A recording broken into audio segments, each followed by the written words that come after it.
सर्व कांदा उत्पादक शेतकरी मित्रांसाठी आजची सर्वात मोठी बातमी। शेतकरी मित्रांनो, आजचे कांदा बाजारभाव जाहीर झाले असून कोणत्या बाजार समितीमध्ये कांद्याला सर्वात जास्त भाव भेटत आहे हे आपण या व्हिडिओमध्ये पाहणार आहोत। जर आपण एक कांदा उत्पादक शेतकरी असाल आणि कांद्याचे बाजारभाव आपल्याला मोबाईलवर बघायचे असतील तर लगेचच व्हिडिओला लाईक करा, चॅनलला सबस्क्राईब करा आणि सोबतची बेल आयकॉन दाबून ठेवा।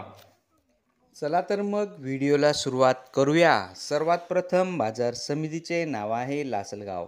आवक 6000 क्विंटलची। कमीत कमी दर 1200 रुपये, जास्तीत जास्त दर 3080 रुपये, सर्वसाधारण दर 2800 रुपये। चला तर मग व्हिडिओला तर शेतकरी मित्रांनो, हे होते आजचे लाईव्ह कांदा बाजारभाव। व्हिडिओ आवडल्यास व्हिडिओला लाईक करा आणि या माहितीला जास्तीत जास्त शेतकरी बांधवांबरोबर शेअर करा। आपल्या जिल्ह्याचे नाव व्हिडिओमध्ये कमेंट करा, आपल्या जिल्ह्याचाही समावेश पुढच्या व्हिडिओमध्ये केला जाईल। भेटूया पुढच्या व्हिडिओमध्ये। जय जवान जय किसान।